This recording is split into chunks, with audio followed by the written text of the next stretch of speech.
Hello बच्चों, welcome all of you. आप सबों का स्वागत है अपने हिंदी क्लास में। आज मैं पुनः उपस्थित हूँ पाठ 8 बच्चे की दुआ लेकर। इसके कवि हैं मोहम्मद इकबाल। ये एक प्रार्थना है जो बच्चे के द्वारा किया जा रहा है, तो सुनते हैं। लब पे आती है दुआ बन के तमन्ना मेरी, जिंदगी सम्मा की सूरत हो खुदाया मेरी।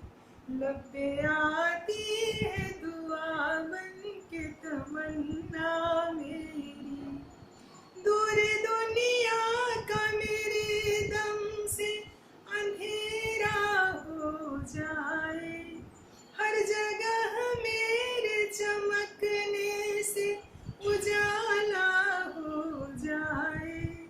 हो मेरे दम से यूं ही मेरे वतन की जीनत, जिस तरह फूल से होती है चमन की जीनत। जिंदगी हो मेरे परवाने की सूरत या रब, इल्म की सम्मा से हो मुझको मोहब्बत या रब। वो मेरा काम गरीबों की हिमायत करना, दर्दमंदों से ज़ईफ़ों से मोहब्बत करना। मेरे अल्लाह बुराई से बचाना मुझको, दर्द जोर नेक जो राह हो उस राह पे चलाना मुझको। लब पे आती है दुआ बन के तमन्ना मेरी, जिंदगी शम्म की सूरत हो खुदाया मेरी। लब पे आती है दुआ बन के तमन्ना मेरी। यही गीत है। इसमें मोहम्मद इकबाल जो कवि हैं, उनका कहना है या उनका विचार है इसमें कि बच्चे प्रार्थना कर रहे हैं ईश्वर से और कह रहे हैं कि मुझ में वो शक्ति दो, वो ताकत दो, जो दर्दमंद हैं, जो वंचित हैं, मैं उनकी हिफाजत का संकल्प लूँ, उन्हें पूरा करूँ, खुद को बुराई से बचाऊँ और नेक राह पर चलकर अच्छा काम करूं, अपने देश के लिए कुछ भला करूं। ये दुआ, ये आशीर्वाद ईश्वर से मांग रहे हैं। लब पे आती है दुआ बन के तमन्ना मेरी, लब पे आती है दुआ बन के तमन्ना मेरी, जिंदगी सम्मा की सूरत हो खुदाया मेरी। यहाँ कुछ शब्दार्थ हैं जो नोट कर चुकी हूँ। लब मतलब होता है होठ, दुआ, दुआ मतलब होता है प्रार्थना, आशीर्वाद। उसके बाद कामना, ये तमन्ना, तमन्ना होता है इच्छा, कामना। सूरत मतलब होता है चेहरा, जीनत मतलब होता है शोभा, हिमायत मतलब होता है भलाई, अच्छाई, इल्म मतलब होता है शिक्षा, मोहब्बत मतलब होता है प्यार, स्नेह, दुलार, चमन होता है फुलवारी, ज़ईफ़ मतलब होता है वृद्ध, और नेक मतलब होता है अच्छा, या रब मतलब हे ईश्वर, और राह होता है राह मतलब रास्ता। ये शब्दार्थ हैं। अब इसका अर्थ जानो। लब पे आती है दुआ बन के तमन्ना मेरी, जिंदगी सम्मा की सूरत हो खुदाया मेरी। यहाँ बच्चे ईश्वर से कहते हैं कि हे ईश्वर, मुझ में वो शक्ति दो, मुझ में वो ताकत दो। लब पे आती है दुआ, यानी मेरे होठों पर सदा आपका नाम। मैं हमेशा आपको याद कर सकूं और दूसरों के जीवन में कुछ अच्छाई का काम, कुछ कल्याण का काम कर सकूं। यह संसार जो है माया रूपी संसार, मोह माया में फंसा हुआ है। यहाँ लोग आकर इस भंवर जाल में फंस जाते हैं और अच्छे कर्मों को भूल जाते हैं। तो मुझे वो आशीर्वाद दो कि मैं ज़रूरतमंदों के काम आ सकूं, कुछ कल्याण का काम कर सकूं। मैं मानव बन के आई हूँ, तो मानवता का पाठ, मानवता का जो पालन है उसे मैं पूरा कर सकूं। दूसरा है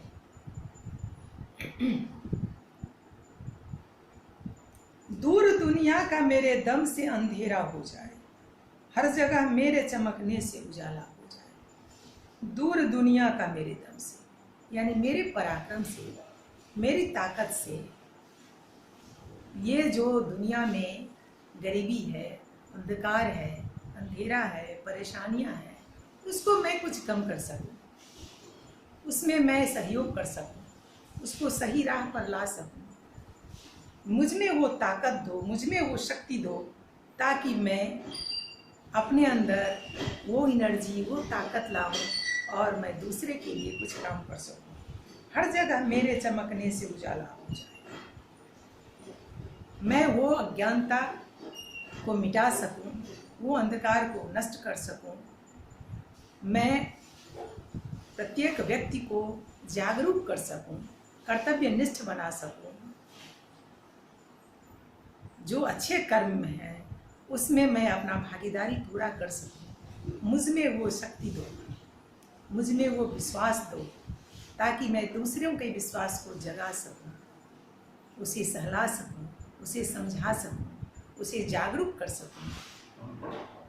यहाँ आशय कवि का कुछ देश प्रेम से भी है कि मुझे देश के प्रति ऐसा प्रेम दो, ऐसा भाव दो, ताकि मैं दूसरों को भी प्रेरित कर सकूं, जागृत कर सकूं, उसे जागरूक कर पाऊं अपने देश के साथ प्रेम करने का। तीसरा है हो मेरे दम से यूं ही मेरे वतन की जीनत, जिस तरह फूल से होती है चमन की जीनत। हो मेरे दम से, यहाँ कवि का कहना है कि ये बच्चों की अभिलाषा है कि मैं ऐसा नागरिक बनूं जिस पर देश को गर्व हो। मैं अपने देश के लिए कुछ ऐसा करूं जिससे देश गौरवान्वित महसूस करे, मुझे याद रख सके। मैं देश का नागरिक हूँ, मैं एक देशभक्त बन सकूं, एक देश प्रेमी बन सकूं और मैं अपने देश की रक्षा के लिए, उसकी सुंदरता के लिए, उसकी शोभा के लिए कुछ कर सकूं। जिस तरह फूल से होती है चमन की जीनत, जीनत मतलब होता है शोभा, सुंदरता, चमन मतलब होता है बगीचा, फुलवाड़ी। तो जिस तरह से एक बगीचे में रंग बिरंगे फूल, सुंदर सुंदर फूल उस फुलवाड़ी की शोभा बढ़ाते हैं, उसकी सुंदरता बढ़ाते हैं, इसी तरह से हमारे देश के जो नौजवान हैं, जो नागरिक हैं, वो अपने व्यवहारों से, अपने विचारों से देश को सुंदर बनाते हैं, देश को प्रगतिशील बनाते हैं। तो बच्चे अभिलाषा कर रहे हैं, ईश्वर से प्रार्थना कर रहे हैं कि हे ईश्वर, मुझ में वो शक्ति दो, वो ताकत दो कि मैं प्रेरित भी कर सकूं, मैं भी करूं और मैं दूसरों को भी प्रेरित कर सकूं। देशभक्त बनकर देश में अच्छे अच्छे कर्म करे, अपने देश को उन्नत के शिखर पर ले जाए। जिस तरह से बगीचा में सुंदर सुंदर फूल अच्छे लगते हैं, उसी तरह से मैं भी अपना कर्तव्य निभाऊं और एक अच्छे नागरिक बनकर देश की सेवा करूं। जिंदगी हो मेरी परवाने की सूरत यारब, इल्म की सम्मा से हो मुझको मोहब्बत यारब। इल्म मतलब होता है शिक्षा और सम्मा होता है जो अच्छे कल्याण करने की भावना। तो जिंदगी हो मेरी, परवाना होता है मस्ताना, मौल मस्ता, क्या कहते हैं उसको, दीवानगी, परवानगी जो कहते हैं। जिंदगी हो मेरी परवाने की सूरत यारब, कवि का कहना है कि ये बच्चों की हार्दिक अभिलाषा है कि उनका जीवन हमेशा सद्कार्यों में, अच्छे कार्यों में समर्पित हो, क्योंकि अच्छे कर्म मानव के मूल्यों को, इंसान के कीमत को बढ़ाता है। हमारा कर्म अच्छा होगा तो हमारा देश तो बढ़ेगा ही, हम भी अच्छे अक्षरों में, सुनहरे अक्षरों में इतिहास में लिखे जाएंगे। कोई अपने कर्मों से स्थान पाता है, इज्जत पाता है, शोहरत पाता है, नाम पाता है, अपना प्रतिष्ठा पाता है, अपना ऊंचा ओहदा पाता है। इसमें अपना कर्म ही है जो इंसान को श्रेष्ठ बनाता है। तो बच्चों का कहना है कि ईश्वर मुझे वो शक्ति दें, मुझे वो आशीर्वाद दें, वो ताकत दें, वो शक्ति दें कि मैं अपने कर्मों से, अपने भावों से, अपने द्वारा किए गए कार्यों से, अपने विचारों से दूसरों को भी ऊंचा कराऊं और खुद भी ऊंचा हूँ। वही देश प्रेम की बात इसमें भी झलक रही है कि कवि का कहना है कि ये मुझे ऐसा देशभक्त बनाओ। ये बच्चा सोच रहा है, बच्चे की अभिलाषा है कि मुझे ऐसा देशभक्त बनाओ जो जिसमें मानव जीवन में हम आए हैं तो मानव जीवन का जो मूल्य है उसको चुका सके। वो मेरा कर्म गरीबों की हिमायत करना, दर्दमंदों से, ज़ईफ़ों से मोहब्बत करना। गरीब मतलब होता है जिसकी सहायता करने वाला कोई ना हो, असहाय जिसको कहते हैं, वो गरीब हुआ। वो मेरा कर्म, कर्म मतलब होता है कर्म, हिमायत होता है अच्छाई करना, भलाई करना, किसी का उपकार करना। दर्दमंद हो, जो ज़रूरतमंद है, जो गरीब है, ये जो दुखी जन है, वो मेरा कर्म गरीबों की हिमायत करना। मुझे ऐसा कर्म दो, ये आशीर्वाद दो। कवि का कहना है कि बच्चे अपनी अभिलाषा, अभी अपनी आकांक्षा ईश्वर के सामने प्रकट कर रहे हैं कि हे ईश्वर, मुझे तुम ऐसा वरदान दो कि मेरा कर्म, यानी मैं जो कुछ करूं गरीबों के लिए करूं, ज़रूरतमंदों के लिए करूं, जिसका कोई नहीं है उसका मैं बनूं। मुझे वो आशीर्वाद दो। दर्दमंदों से, ज़ईफ़ों से मोहब्बत करना, मैं ज़रूरतमंदों की मदद करूं और मैं गरीबों की, वृद्धों की मदद करूं। क्योंकि कवि का कहना है कि आज जो बच्चा है कल वो बड़ा होकर बूढ़ा भी होगा, यानी आज के बच्चे कल के बूढ़े होंगे। तो उस बात को समझूं, और बूढ़ा होने पर लाचारी होना स्वाभाविक है। तो उन ज़रूरतमंदों को, उन बूढ़ों को मैं सहायता प्रदान करूं, मैं काम कर सकूं, उनका कुछ मदद कर सकूं, वो मुझे आशीर्वाद दो। हे ईश्वर, मुझे वो शक्ति दो, मुझे वो ताकत दो ताकि मैं उनकी मदद कर सकूं। संस्कृत में भी एक श्लोक हम लोग पढ़े थे, अभिवादनशीलस्य नित्यं वृद्धोऽपि सेविनः चत्वारि तस्य वर्धन्ते आयुर्विद्या यशोबलम्। इसी तरह से हिंदी में भी हम लोग कई जगह इसको स्मरण कर चुके हैं। क्षमा, दया, तप, त्याग, मनोबल, सबका लिया सहारा। यानी मानव का जो गुण है, क्षमा करना, दया दिखाना, तपस्वी का भाव रखना, प्रेम रखना, अपने में क्या कहते हैं उसको, त्यागी बनना, और एक आत्मबल जो है, पॉजिटिविटी रखना, ये सब यदि आप रखते हैं तो मानव के श्रेष्ठ श्रेणी में आप आएंगे। क्योंकि ये वो गुण हैं जिनसे आप बड़े बड़े कार्य, अच्छे अच्छे कार्य कर पाएंगे। और जब हम अच्छे कार्य करेंगे तो हमारा पद जो है, हमारा जगह जो है ऊंचा होगा, यानी मानव में भी श्रेष्ठतम मानव होंगे।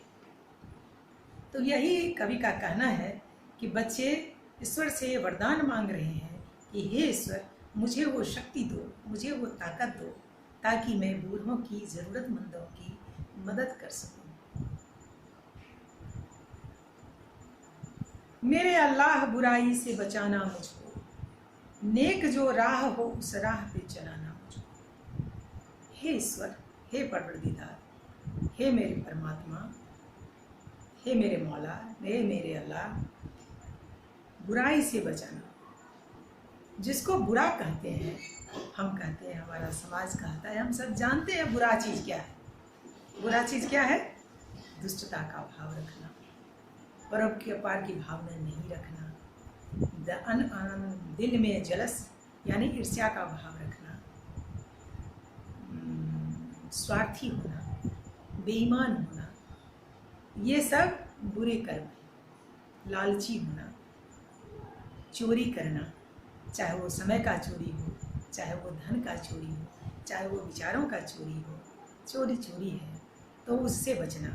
तो ये सब बुराई कर्म है, इससे हमको बचाना। हे ईश्वर, मुझे इन सब से दूर रखना। नेक जो राह है उस राह पे चलाना, और जो अच्छे राह हैं इसका विपरीत कर दो। ईमानदार बनना, दयालु होना, कृपा पात्र होना, प्रेम करना, आनंद का भाव रखना, सबके साथ स्नेह से मिलना, उपकार करना, ज़रूरतमंदों की मदद करना, ये सब अच्छे कार्य हैं। तो हे ईश्वर, मुझ में वो शक्ति दो, मुझ में वो गुण दो, ताकि मैं नेक कार्य, अच्छा कार्य कर सकूं, और इस जीवन में यानी मानव का जो जन्म मुझे मिला है, बड़े भाग मानुष तन पावा, उसको मैं चरितार्थ कर सकूं, उसको मैं सत्य कर सकूं। क्योंकि मेरा कर्म चोरी करने के लिए नहीं हुआ। मैं जिस कर्म करने के लिए आपने मुझे यहाँ भेजा है, उस कर्म को पूरा करने में आप मुझे मेरी राह पर या सच के राह पर चलने को आशीर्वाद दो।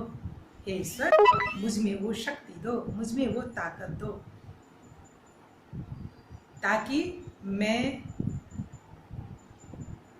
हर प्रेमी से, हर प्राणी से अटूट प्रेम कर सकूं, समाज को एक बंधन में बांध सकूं, और अपने देश को उन्नति के शिखर पर ले जाऊं। हे ईश्वर, मुझ में ये आशीर्वाद दो। ठीक है, मिलते हैं अगले एपिसोड में, तब तक के लिए धन्यवाद।